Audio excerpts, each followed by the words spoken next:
우리는 지금 요한복음의 서론을 살펴보고 있습니다. 이 요한복음의 서론이 1절부터 18절까지인데요. 이 요한복음의 서론을 3번에 걸쳐서 다음 주까지 하면 4번에 걸쳐서 지금 요한복음의 서론을 우리는 살펴보고 있습니다. 여러분들은 새로운 책을 사면 서론을 읽으십니까? 안 읽으십니까?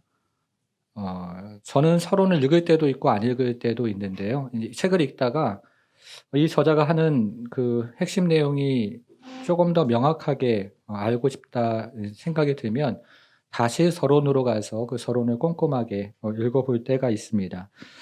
서론의 책의 핵심이 요약이 되어 있기 때문이죠. 요한복음도 마찬가지인데요. 우리가 앞으로 살펴보는 이 요한복음의 핵심 내용이 이 요한복음의 서론 1절부터 18절 안에 들어가 있습니다. 그래서 오늘은 사람이 되신 하나님이라는 제목으로 이 요한복음이 말하고 있는 것이 무엇인지, 그리고 우리가 오늘 살펴보고 있는 이 성육신 사건이 우리에게 어떤 의미가 있는지 함께 좀 차근차근 살펴보기를 원합니다. 두 가지 내용을 함께 살펴보기를 원하는데요. 첫째는 믿는 자는 예수 안에서 하나님의 영광을 본다는 내용입니다.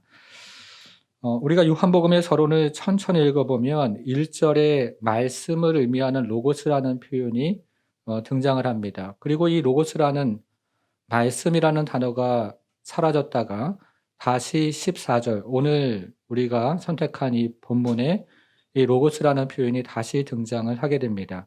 우리는 이런 것을 수미상관법이라고 부르는데요. 이것은 1절부터 14절이 요한복음의 서론 안에 하나의 단락을 또 그 안에서 이루고 있다는 뜻이고, 1절을 읽은 다음에 바로 14절로 연결해서 읽을 수도 있다는 뜻입니다.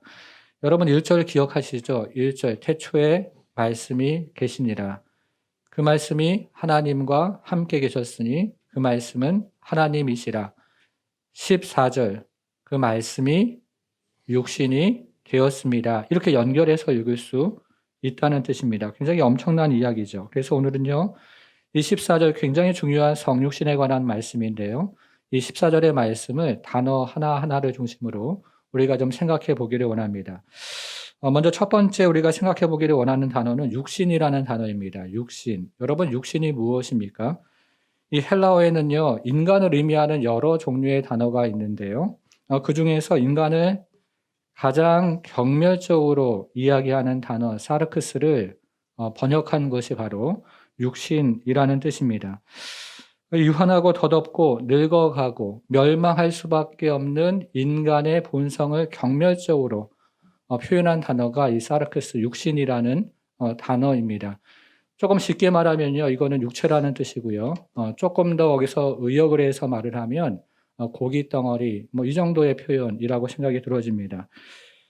여러분, 그런데 여기서요, 요한이 말씀이 영혼이 되었다거나 사람이 되었다 이렇게 표현하지 않고 말씀이 육신이 되었다고 표현한 이유가 무엇일까요?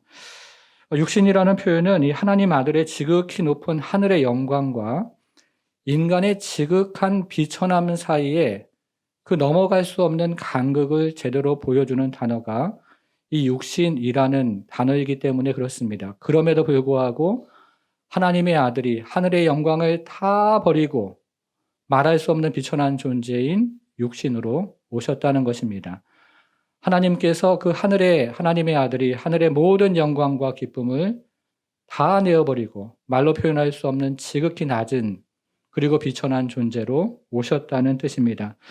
이것을 어떤 신학자는 이렇게 얘기를 했는데요. 주님께서 아담이 타락했던 그 순간부터 하늘로부터 지상으로 연결되는 나선형 계단을 한 칸 한 칸 수천 년 혹은 수만 년을 통해서 내려오시면서 하늘의 영광을 뒤로 하셨다고 말함으로써 이 하나님께서 잃어버린 그 영광의 크기를 그는 표현을 했습니다. 여러분, 우리는 주님의 성육신을 이야기를 할 때요, 별다른 감동 없이 그렇게 이야기를 하고 이야기를 들을 때가 많지만 주님께서 잃어버린 하늘의 영광의 크기를 생각하고 그 영광을 잃어버리고 육신이 되었다는 것을 생각해 보면 우리는 이 성육신의 사건을 떠올릴 때마다 정말로 감격하지 않을 수가 없습니다. 하나님께서 잃어버린 영광의 그 크기는 곧 하나님의 사랑의 크기였고, 하나님께서 잃어버린 그 무한한 영광의 크기는 그분의 무한한 사랑을 우리에게 보여주는 것이기 때문입니다. 자, 여러분, 그런데 우리가 여기서요, 이 사건을 생각할 때 주의해야 할 것이 하나 있습니다. 말씀이 육신이 되었다라고 할 때 이 되었다라는 말의 의미를 생각해 볼 필요가 있습니다. 이 되었다는 말은요, 전환되었다, 변화되었다 이런 의미가 아닙니다. 하나님임을 포기하고 인간이 되었다 이런 의미가 아니라는 것이죠. 이 되었다는 말은 그분이 더 이상 하나님이 아니었다 그런 의미가 아닙니다. 이 되었다는 말은요, 그분이 하나님임을 중단하지 않고 여전히 하나님인 채로 인간이 되었다 이런 의미를 가지고 있는 단어가 여기에 사용이 되었습니다. 이것을 요한일서 1장 1절을 조금 더 풀어서 이렇게 이야기를 했는데요. 같은 요한이 쓴 이야기죠. 화면에 나오는 것을 같이 좀 읽어보겠습니다. 같이 읽습니다. 시작.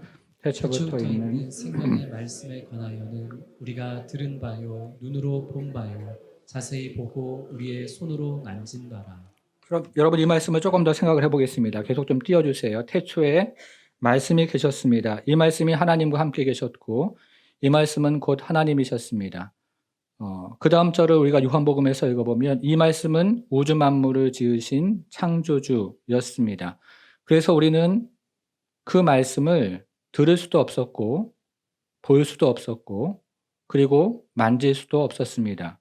그런데 이 시작도 없고 끝도 없는 영원한 분이 육신이 되셨습니다. 처음도 없고 그리고 마지막도 없는 영원한 분께서 인간으로 오셨습니다. 그래서 요한은 지금 뭐라고 얘기하고 있냐면요. 이 말씀을 들을 수도 있었고 볼 수도 있었고 만질 수도 있었다고 이야기합니다. 참 인간이 되신 말씀은 참 하나님이셨다고 지금 이야기를 하는 것이죠. 여러분, 그리고 그분은 우리 가운데 거하셨습니다. 그분은 쏜살같이 이 세상을 방문하신 다음에 고향으로 돌아가시는 것이 아니었습니다. 그리고 그분이 이 땅에 거하시는 동안 사람들은 그분 안에 있는 영광을 보았습니다. 말씀이 육신이 되어 우리 가운데 거하신 것입니다. 그런데 여기서 사용된 거하다는 말, 이제 세 번째 단어를 살펴볼 텐데요. 이 거하다는 말의 헬라어의 어근은 스케노라고 있는데요. 이 말의 의미는 살다, 거주하다 이런 의미를 가지고 있습니다. 이 말의 명사형은 스케네라고 하는데요.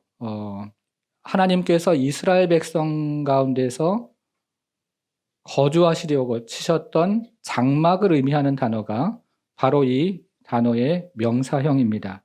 여러분, 그래서 요한복음을 읽는 사람들은 지금 말씀이 육신이 되어 우리 가운데 거하셨다는 이 말을 들을 때 그들은 당연히 하나님께서 이스라엘 백성들 가운데 거주하시려고 치셨던 그 장막을 자연스럽게 머릿속으로 떠올렸습니다. 실제로 NIV 영어 성경은 이 말씀을 어떻게 번역을 했냐면요. 말씀이 육신이 되어 우리 가운데 장막을 치셨다라고 번역을 했습니다. 여러분, 우리가 이것을 이해하는 것이 왜 중요할까요? 저는 출애굽기를 가지고서 이 말씀을 이해하는 것이 오늘날을 살아가는 우리에게도 왜 중요한지를 잠시 생각을 한번 해보기를 원합니다. 이 출애굽기를 우리가 읽어보면 출애굽기는 크게 두 가지 내용으로 되어 있습니다. 이 첫 번째 내용은 1절부터 18절까지인데요. 여기서의 내용은 무엇으로부터의 구원에 대한 내용입니다. 이것은 애굽으로부터의 구원에 대한 내용이 그 안에 기록이 되어 있는데요. 애굽을 상징하는 죽음, 사망, 옛 자아, 죄악, 사탄의 나라로부터의 구원을 의미하는 것이 출애굽기의 전반부의 내용입니다.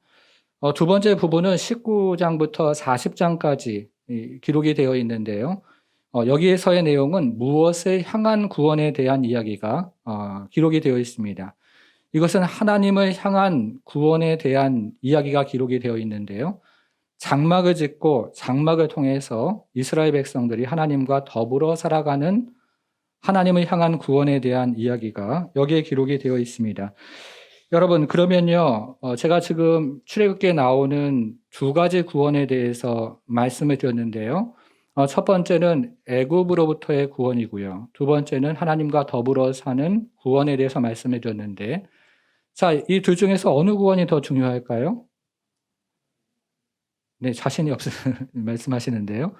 네, 첫 번째 구원, 애굽으로부터의 구원은 구원의 시작에 불과한 것이죠. 구원의 본격적인 그 과정과 그리고 궁극적인 목적은 하나님과 더불어 사는 구원이라고 할 수가 있습니다. 여러분, 그런데요, 우리가 신앙생활을 하면서 우리가 구원의 단지 거듭남으로 이해를 하면요, 어떻게 됩니까? 우리가 정말 다급한 일이 생기고 큰 기도 제목이 생길 때만 하나님을 찾는 그런 신앙이 됩니다. 그러나 우리가 구원을 하나님과 더불어 사는 것으로 이해를 하면 우리는 주님을 그리스도를 주인으로 모시고 그와 더불어 사귀고 하나님과 더불어 사귀는 것을 신앙생활의 핵심으로 그렇게 우리 신앙생활이 바뀌는 것을 보게 되어집니다. 이것을 위해서 말씀이 육신이 되어 우리 가운데 장막을 치시는 것입니다. 여러분, 그러면 사람들은요, 이렇게 말씀이 육신이 되어 우리 가운데 장막을 치신 그리스도 안에서 무엇을 보았을까요? 무엇을 보았다고 오늘 보면 얘기합니까? 말씀이 육신이 되어 우리 가운데 거하심에 우리가 그의 영광을 보니 아버지의 독생자의 영광이요. 자, 영광을 보았습니다. 그죠? 이 영광은 다름 아닌 하나님 아버지의 영광이었습니다. 여러분, 하나님의 영광이 처음 언제 임했습니까? 처음에는 성막에 임했죠. 구약에서요. 그런 다음에 이제 성전에 임했습니다. 근데 이스라엘 백성들이 하나님을 저버리면서 하나님의 영광을 잃어버렸습니다. 바벨론 포로로 끌려갔죠. 그래서 이제 끝이 난 줄 알았습니다. 그리고 이제 중간기가 있었잖아요. 그런데 오늘 본문에 보니까 이스라엘 백성 가운데 잃어버렸던 그 하나님의 영광이 말씀이 육신이 되어 우리 가운데 거하셨던 그리스도 안에서 다시 나타났다고 이야기를 하고 있습니다. 여러분, 그러면 이 영광을 지금 누가 보았을까요? 우리가 구약에서부터 좀 생각을 해보기를 원하는데요. 이 구약 시대의 영광은 가시적인 영광이었습니다. 이스라엘 백성들이요, 광야에서 40년을 이제 지내는데요. 그때 구름 기둥과 불 기둥으로 상징되는 하나님의 영광을 보았죠. 그리고 회막이 완성이 되었을 때도 이 구름으로 상징되는 하나님의 영광이 그 위에 가득 임하는 것을 이들은 보았습니다. 그러니까 구약 시대에서는요, 사람들이 이 하나님의 영광을 모두가 볼 수가 있었던 것이죠. 여러분, 그러나 그리스도의 영광은 우리가 이제 성경을 요한복음을 계속 살펴보겠지만 모든 사람들이 볼 수 있는 그런 영광이 아니었습니다. 우리가 한 장을 넘기면 이제 2장에 예수께서 가나안 혼인잔치에서 물로 포도주를 만드는 사건이 나오는데요. 그것이 그리스도의 영광을 드러내는 사건이었다. 성경은 분명히 그렇게 이야기를 하는데 그때 하나님의 그 그리스도의 영광을 본 사람들은 그리스도를 믿는 제자들이었습니다. 믿지 않는 사람들에게는 가려진 영광이었고 믿음을 선물로 받는 사람들이 볼 수 있는 그런 영광이었습니다. 우리가 이제 그림이나 영화를 보면 이제 그리스도에 대한 그 성화를 볼 때 여러분 머리 주위에 이렇게 동그랗게 영광이 빛나는 그런 성화가 있는데요. 실제로 그랬다는 거가 아니죠, 그렇죠? 예, 그거는 이제 가상적으로 그려놓는 것이지 그렇게 눈으로 볼 수 있는 가시적인 영광이 아니었던 것이죠. 자, 그러면 지금 요한복음 지금 우리가 1장 14절에 보니까 요한을 비롯한 믿는 자들은 그리스도의 영광을 보았다고, 하나님의 영광을 보았다고 이야기하는데요. 도대체 이 영광의 본질이 무엇인가 하는 것입니다. 이 질문에 대한 답은요, 우리 신앙생활을 정말 180도 다르게 볼 수 있고, 이해할 수 있고, 다른 방향으로 우리가 갈 수 있는 굉장히 중요한 질문과 그리고 굉장히 중요한 답을 우리가 지금 해보려고 하는데요. 우리가 그것을 좀 하나씩 조금 생각을 좀 해보겠습니다. 자, 두 번째 이야기인데요. 믿는 자는 예수 안에서 은혜와 진리를 본다 하는 내용으로 그 영광에 대한 이야기를 조금 더 한번 해보겠습니다. 자, 14절을 다시 한번 보시면요. 말씀의 육신이 되어 우리 가운데 거하심에 우리가 그의 영광을 보니 아버지의 독생자의 영광이요. 자, 말씀이 육신이 되었습니다. 요한을 비롯한 사도들은 말씀이 육신이 된 그리스도 안에서 영광을 보았습니다. 그런데 그 영광은 다름 아닌 하나님 아버지의 영광이었습니다. 그러나 이 영광은 구약 시대처럼 눈에 보이는 가시적인 영광이 아니었습니다. 여러분, 그러면 이 영광이 도대체 무엇이냐 하는 것이죠. 자, 조금만 더 읽어볼게요. 14절 우리가 있는데요. 말씀이 육신이 되어 우리 가운데 거하심에 우리가 그의 영광을 보니 아버지의 독생자의 영광이요. 그 다음 보세요.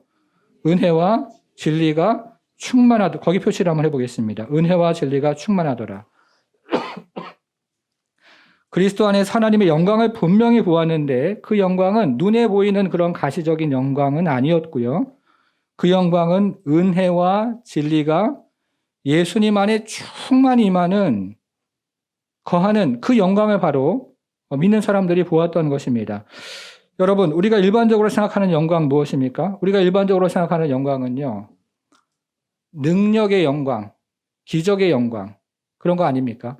우리가 일반적으로 생각하는 영광은 높아지는 영광, 그리고 올라가는 영광, 이런 영광입니다. 그런데 예수님 안에 나타난 영광은 지금 본문에 보니까요. 요한은 무엇을 보았냐면 은혜와 진리가 충만하게 나타나는 그것을 요한은 지금 영광이라고 이야기했다는 거예요. 가시적으로 눈에 보이는 우리가 생각하는 그런 일반적인 영광이 아니고 요한이 그리고 믿는 자들이 보았던 그 영광은 그리스도 안에서 은혜와 진리가 충만한 그 영광을 본 것입니다. 여러분, 그러면 한번 생각을 해보세요. 지금 영광이 바뀐 것입니까? 구약의 영광은 눈에 보이는 가시적인 영광이고 신약의 영광은 내면적인 영광으로 지금 바뀌었다는 이야기를 하는 것일까요? 어떻게 생각을 하십니까?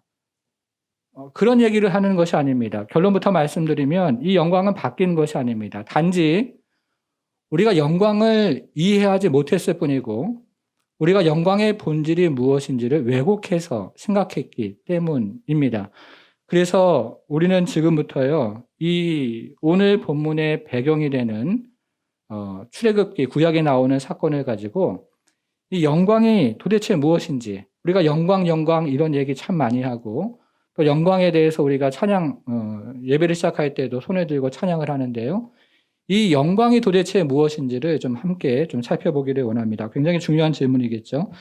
자, 여러분 성경을 앞으로 넘겨서 출애굽기 33장 18절로 한번 가볼게요. 제 성경은 134면에 있습니다. 출애굽기 33장 18절로 한번 가보겠습니다. 이 본문의 배경을 잠시 좀 말씀해 드리면 이 본문의 배경은요 32장부터 시작을 하는데요. 이스라엘이 금송아지를 만드는 사건입니다. 이때 하나님께서는 이스라엘 백성들에게 너무나 진노하셔서 이스라엘 백성들을 다 멸절시키겠다고 말씀을 하십니다. 그리고 모세를 통해서 새로운 민족을 시작하겠다고 선언을 하십니다. 이때 모세는 이 말씀을 듣고 하나님 앞에 나가서 간절히 기도를 해요. 그 기도가 32장부터 34장에 걸쳐서 세 차례에 걸친 중보로 나타나는데요. 이스라엘 백성과 민족을 살려달라고 아주 정말 간곡하게 기도를 하는 내용이 거기 세 차례 중보로 기록이 되어 있습니다. 그러자 하나님께서 마음을 돌이키세요. 마음을 돌이켜서 그렇게 하지 않겠다고 말씀을 하십니다. 이때 모세는 다시 하나님 앞에 나가서 기도를 하는데요. 뭐라고 기도를 하냐면 하나님의 영광을 보여달라고 기도를 합니다. 뭘 보여달라고요? 영광을 보여달라고 기도를 해요. 왜냐하면 이스라엘 백성 가운데 하나님의 영광이 임하는 것은 하나님께서 그들과 동행하겠다는 뜻이고 그들을 멸절시키지 않겠다는 뜻이고 그들과의 관계를 회복하겠다는 뜻이기 때문에 하나님의 영광을 보여달라고 모세가 간곡하게 기도하는 것이 18절입니다. 여러분 18절 함께 좀 읽어보겠습니다. 시작. 모세가 이르되 원하건대 주의 영광을 내게 보이소서. 자, 주의 영광이란 말에 표시를 한번 해보세요. 모세가 분명히 기도하죠. 주의 영광을 내게 보여주십시오. 여러분, 그러면 어떻게 해야 됩니까? 이제 구름 기둥과 불 기둥과 같은 하나님의 영광을 보여줘야 되는데요. 하나님께서 모세의 이 요청에 어떻게 응답을 하시냐면 19절 한번 보세요. 19절. 여호와께서 이르시되 내가 내 모든 선한 것을 너 앞에 지나가게 하겠다. 영광이 지나가게 하겠다 그 말이에요. 그렇죠?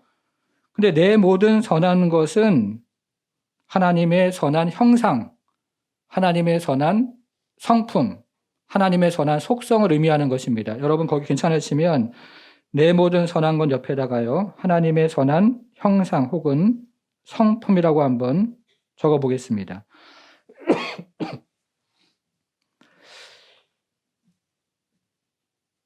모세가 하나님의 영광을 보여달라고 하자 하나님은 내 모든 선한 형상 성품을 너에게 나타내 보여주겠다. 이렇게 지금 말씀을 하고 계십니다.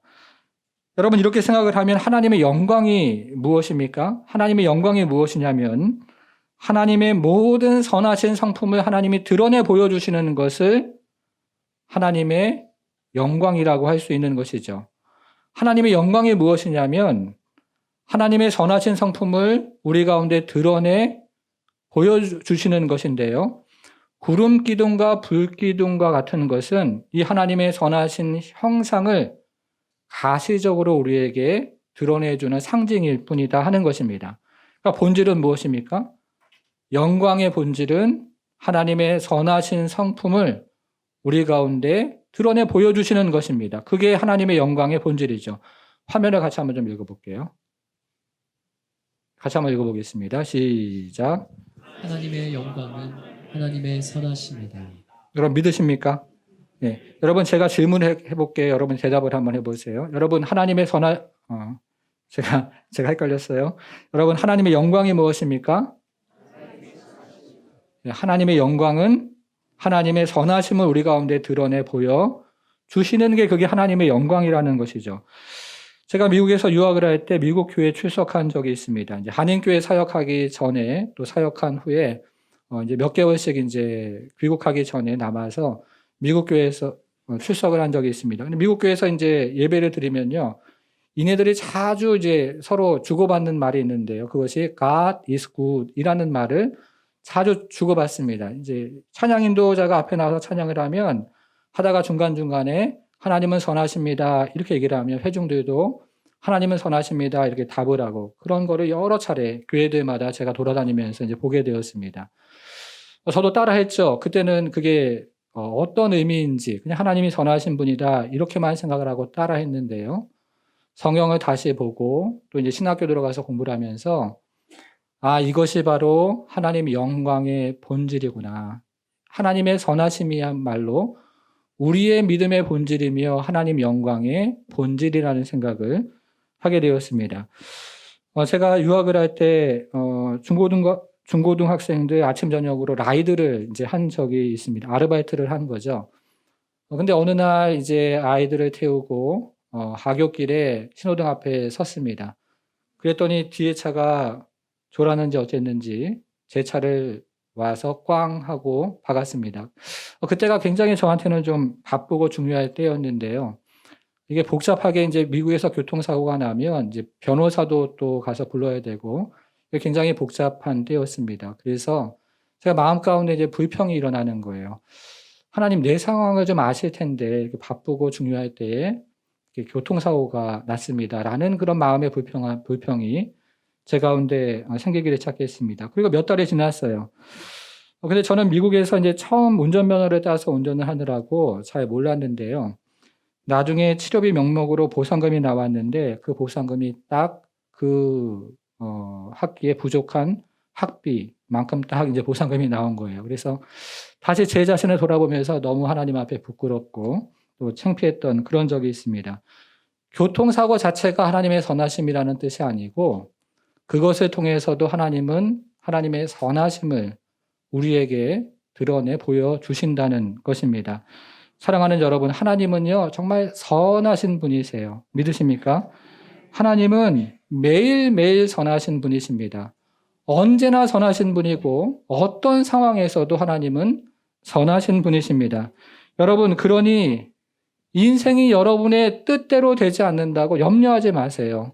하나님이 선하게 인도해 주세요. 인생이 여러분의 생각대로 굴러가지 않는다고 여러분 걱정하지 마십시오. 선하신 하나님께서 거기에서도 하나님의 선하심으로 여러분들을 인도해 주시는 것이죠. 나의 뜻과는 다른 하나님의 선하심이 있어요. 내가 참으로 어려워하는 그 문제에도, 그 상황에도 하나님은 우리를 선하게 인도해 주시는 선하신 하나님이심을 믿으시기를 바랍니다. 여러분, 그러면 이 하나님의 선하심, 우리가 고백하고 우리가 하나님의 선하심을 믿는데요. 이 선하심은 구체적으로 무엇을 의미하는 것일까요? 이제 하나님께서 모세와 계속 대화를 하시면서 이 하나님의 영광의 본질이 무엇인지, 선하심이 구체적으로 무엇인지를 계속 말씀해 주시는데, 그 말씀이 정말 귀한 말씀인데요. 출애굽기 34장 5절과 6절에 나옵니다. 너무 중요한 말씀인데 34장 5절로 한번 가보세요. 여호와께서 구름 가운데에 강림하사 그와 함께 거기 서서 여호와의 이름을 선포하실세. 6절 같이 읽어보겠습니다. 시작. 여호와께서 그의 앞에 지나시며 선포하시되 여호와라 여호와라 자비롭고 은혜롭고 노하기를 더디하고 인자와 진실이 많은 하나님이라. 여러분, 여기서요, 인자와 진실이 많은 하나님이라, 여기 표시를 한번 해보겠습니다. 인자와 진실이 많은 하나님이라. 여호와께서 당신이 어떤 분이신지를 말씀해 주시는데, 모세에게, 그리고 선하심이 무엇인지에 대해서 말씀하시는데 특별히 두 가지 단어로 말씀을 해 주십니다. 하나는 인자고요. 다른 하나는 진실이 많은 하나님이라, 이렇게 말씀을 해 주세요. 근데 이거 어디서 많이 보지 않았습니까? 어디서 보셨습니까? 요한복음 1장 14절, 말씀이 육신이 되어 우리 가운데 거하심에 우리가 그의 영광을 보니 아버지의 독생자의 영광이요 은혜와 진리가 충만하더라. 같은 말이에요. 같은 말. 이 구약에 나오는 인자와 진실이 많다는 말을 번역을 했는데 그 번역이 바로 은혜와 진리가 충만하더라. 같은 말을 번역해 놓은 것입니다.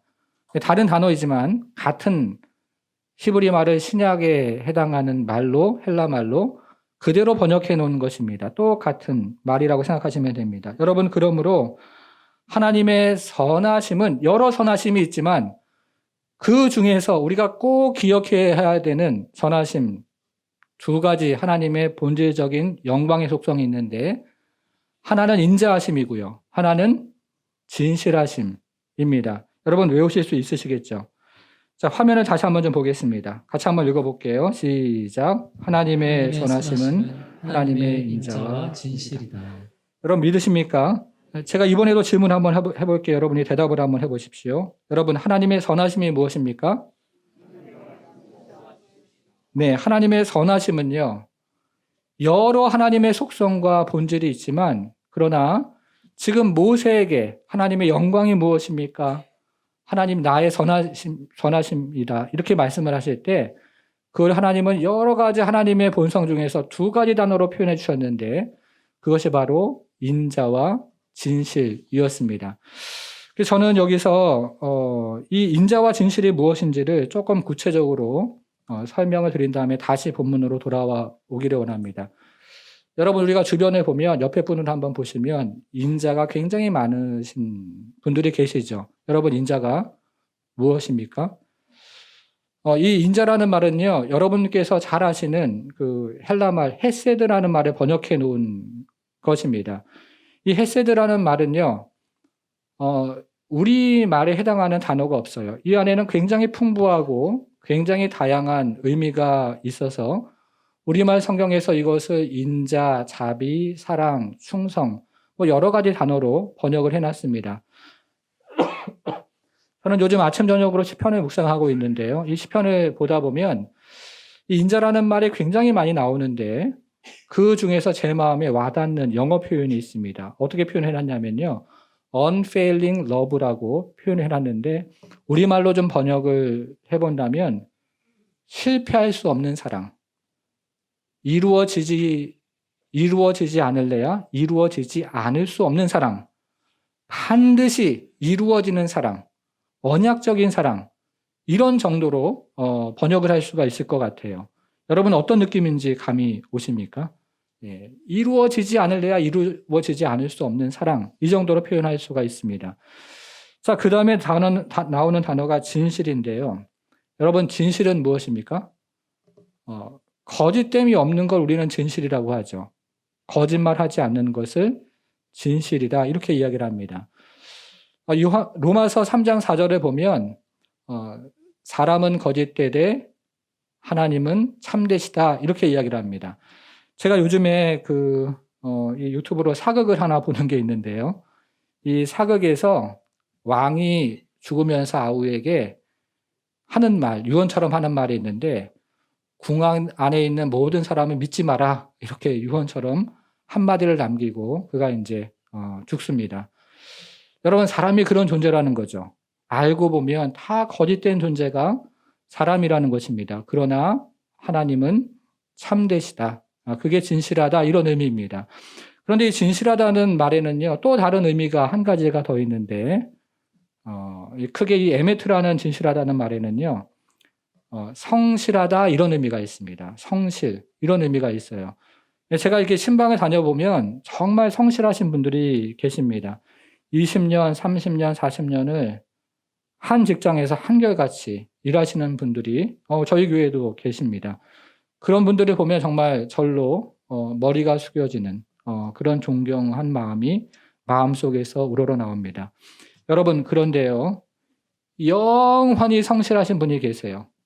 영원히 변함없이 성실하신 분이 계십니다. 그분이 누구입니까? 하나님이시죠. 그분은 변함이 없으세요. 그분은 회전하는 그림자도 없으십니다. 그분은 어제나 오늘이나 내일도 동일하신 분이십니다. 믿으십니까? 자, 그러면 이 두 가지를 이제 연결해서 생각을 해보겠습니다. 하나님은 인자하신 분인데요. 사랑이 많으신 분인데요. 그 사랑이 어떤 사랑일까요? 변함없는 인자하심이죠. 그 하나님이 가지고 계시는 인자하심은 내가 변한다고 해서 변하는 그런 인자하심이 아니고, 내가 변할지라도 하나님의 인자하심은 변하지 않는 인자하심인 겁니다. 내가 가난해지고 내가 연약해져도 변하지 않는 그 하나님의 인자하심. 때로는 내가 거룩하지 못하고 내가 죄악 가운데 있더라도 나를 향한 그 하나님의 인자하심은 변함이 있다 없다? 없다는 거예요. 여러분, 믿으십니까? 하나님의 인자하심은 변함이 없어요. 그것을 인자와 진실하심이라고 이야기를 한 것입니다. 하나님은 우리에 대해서 언제나 성실하신 분인데 그 성실하심은 인자로 나타나는 것입니다. 여러분, 이것을 믿으시기를 바랍니다. 여러분, 이 인자와 성실이 하나님 안에 있는데요. 오늘 출애굽기는 그 하나님을 여호와라고 부릅니다. 우리가 신앙생활을 하면서 여호와라는 이 이름을 성경에서 많이 읽기도 하고 또 듣기도 하고 말하기도 하는데, 이 여호와의 문자적인 의미가 무엇입니까? 이 문자적인 의미를 아시는 분이 그리 많지는 않은데요. 우리가 이 의미를 좀 확인을 해보기를 원합니다. 이 여호와라는 이 단어는 세 가지 히브리 자음으로 되어 있는데, 화면을 가지고 한번 보겠습니다. 자, 첫 번째 글자는 예인데요. 이건 미래를 가리키는데요. 그가 존재할 것이다, 이런 뜻을 가지고 있습니다. 두 번째 단어는 혼데요. 이거 전제를 의미하는 것인데요. 그가 지금 존재하신다, 이런 의미를 가지고 있고요. 세 번째 단어는 만데요. 이것은 과거를 의미하는 단어인데요. 그가 존재하셨다, 이렇게 해석이 되어지는 뜻을 가지고 있는 단어입니다. 여러분, 그래서 여호와는요, 영원부터 영원까지 존재하신 분, 이런 의미입니다. 영원하신 분, 이것을 여호와라고 그렇게 문자적인 의미를 가지고 있습니다. 자, 그러면요, 여기서 질문 한 가지가 생깁니다. 여호와의 인자하심은 어떤 인자하심입니까? 영원한 인자하심이죠. 그러면 인자와 진실이 많으신 여호와라는 말은 무슨 의미가 되는 것입니까? 영원히 변하지 않는 인자하신 하나님. 이런 의미가 되는 거죠. 영원히 변함없는 인자하신 하나님. 여호와의 인자는 어제나 오늘이나 내일이나 변함없이 동일하신 하나님이 바로 여호와 하나님이라고 이야기하고 싶은 것입니다. 우리의 성공과 실패와 상관없이 우리를 향한 여호와의 인자하심은 동일하시고, 우리가 때로는 거룩하게 살지만 때로는 우리가 죄악되게 살아도 그때에도 우리를 향한 여호와의 인자하심은 영원히 변함이 없다는 뜻입니다. 여러분 믿으십니까? 자, 이런 이해를 가지고 이제 출애굽기 34장 6절을 다시 한번 보겠습니다. 6절 같이 한번 읽어볼게요. 시작. 여호와께서 그의 앞으로 지나시며 선포하시되 여호와라 여호와라 자비롭고 은혜롭고 노하기를 더디하고 인자와 진실이 많은 하나님이라. 자, 지금 여호와께서는 모세 앞을 지나가면서 자신의 영광을 드러내 보여주시는데 여호와가 어떤 분이신지를 지금 알려주십니다. 그런데 여러분 이 본문을 잘 보시면 여호와께서 모세 앞을 지나가시면서 여호와라 한 번 말씀하시고 자신이 어떤 분이신지를 말씀하셔도 되는데 몇 번 말씀하세요? 여호와라 여호와라 두 번을 연속해서 말씀하시면서 자신이 어떤 분이신지를 알려주고 계십니다. 여러분 이것은 이중의 강조죠. 제가 아는 어떤 좋은 목회자가 있다고 한번 생각을 해보겠습니다. 제가 그분이 너무 좋아가지고 우리 교회에 이제 교육자로 이제 모시는데요. 그러면서 제가 여러분에게 그분을 소개하기를 제가 말씀드렸던 분이 바로 이분입니다. 이분이에요. 이렇게 강조를 하는 것하고 같은 것입니다. 여호와께서 자신을 그렇게 소개하고 계세요. 나란 말이야 라고 말씀을 하고 계시는 것입니다.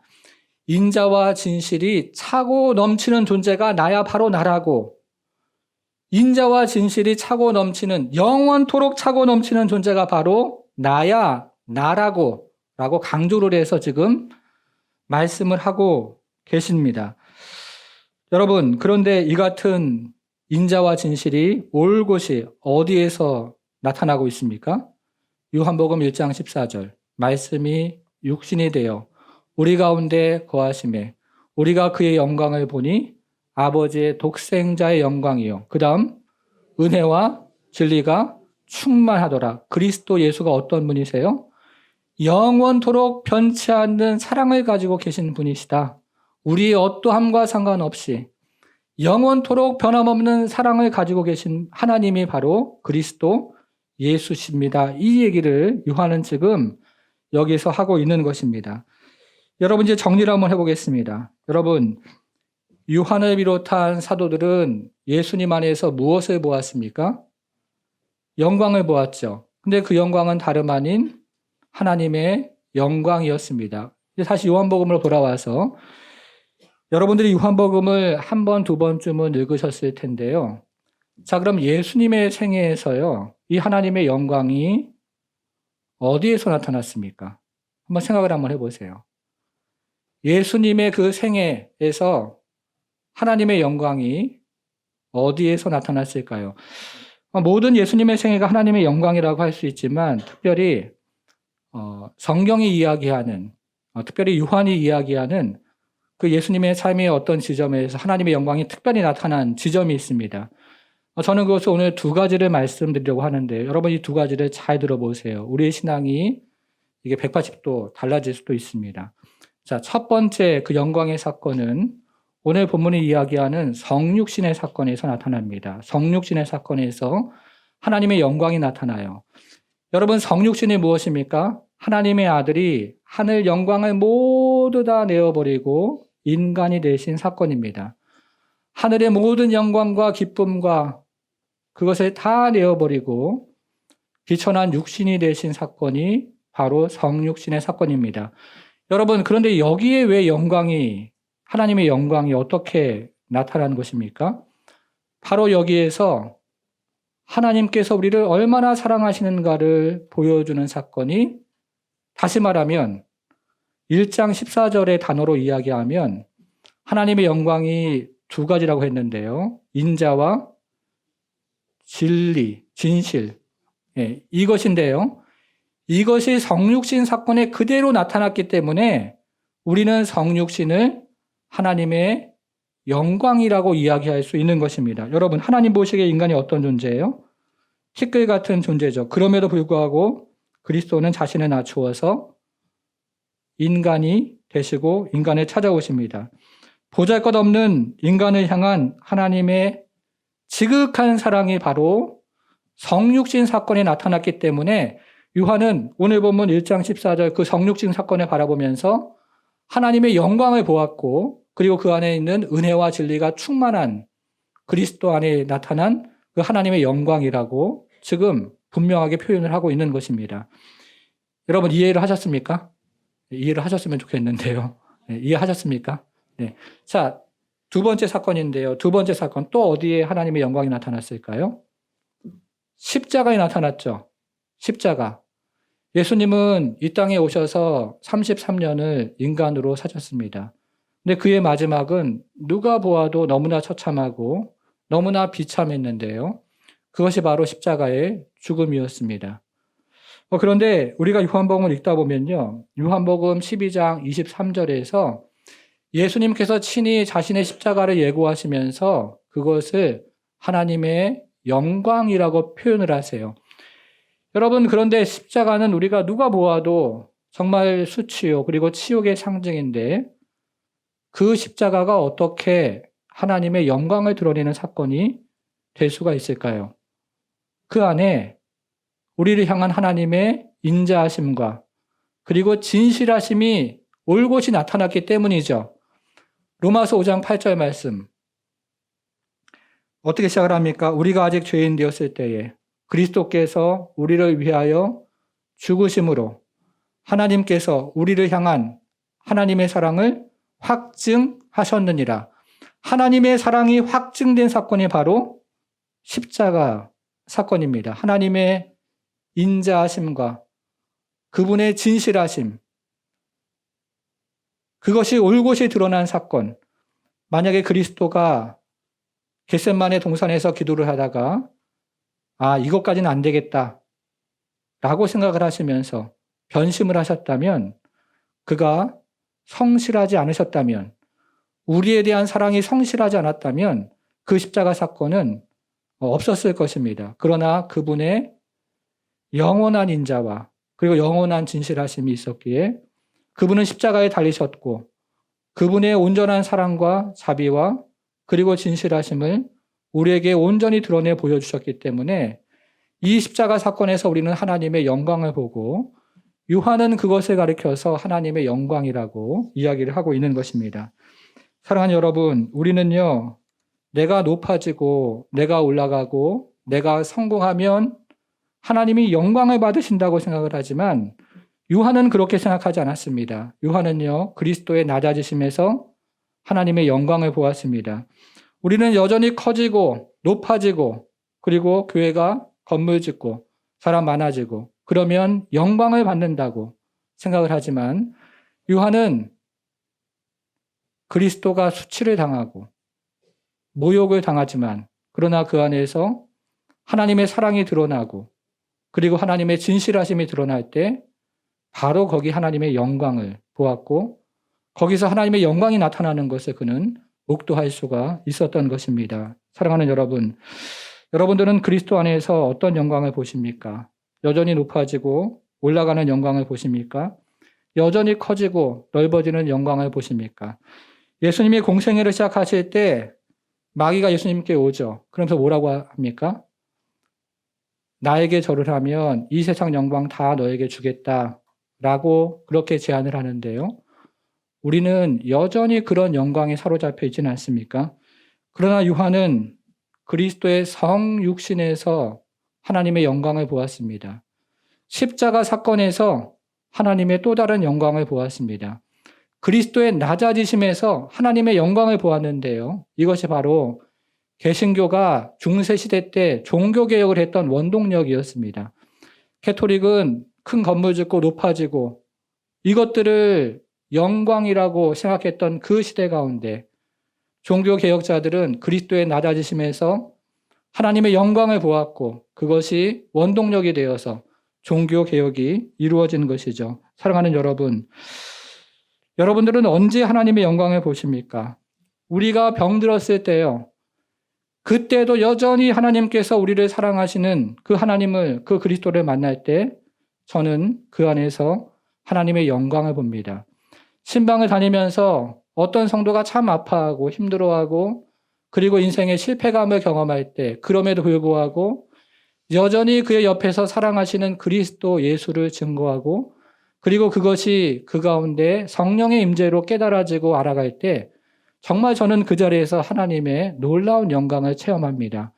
우리가 때로는 실패하는 인생이기도 하고 좌절하는 인생이기도 하고 인생에 아무런 소망이 없어져서 우리가 참 낙심하고 절망할 때 그때에도 인자와 진실이 풍부하신 넘치는 하나님께서 우리와 함께 하시는 것을 경험할 때 우리는 그 영광 안으로 들어가는 것입니다.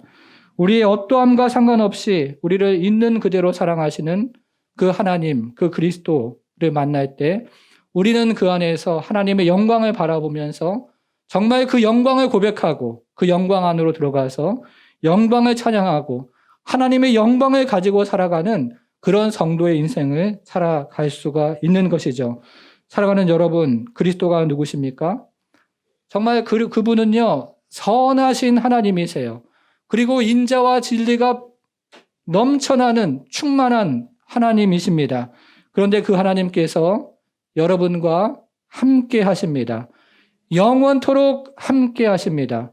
여러분이 어떠함과 상관없이 그 하나님께서 여러분과 영원토록 함께 하시고 영원토록 보호하시고 인도하시는 그 하나님 앞에 영광을 돌리며 살아가는 성도가 되기를 주님의 이름으로 축원합니다. 사랑하는 여러분, 우리의 인생에 행복할 때만 그분의 영광이 드러나거나 그분께서 우리와 함께 하시는 것이 아닙니다. 우리 인생이 우리 뜻대로 되지 않을 때 그때에도 그분의 자비는 선하심은 우리와 함께하고 그때도 그분은 은혜와 진리가 충만한 그리스도 예수로 우리와 영원토록 함께 하시는 하나님이십니다. 고난의 때에도 하나님은 선하시고 우리가 환난을 받을 때에도 하나님의 선하심이 있고 그리고 우리가 병마와 씨름할 때에도 하나님의 선하심이 있습니다. 우리가 무엇을 잘못했거나 그리고 하나님이 우리를 책망하시려고 때로는 그런 것도 있겠죠. 그러나 여러분, 궁극적으로 하나님은 선하신 분이시라서 우리가 당하는 모든 일 가운데 하나님은 협력하여 선을 이루시기를 원하시고 그 궁극적인 선을 이루어 가시는 정말 하나님은 선하신 그런 하나님이십니다. 이것을 믿는 것이 성경이고 그리고 믿음의 본질이고 믿음의 요체입니다.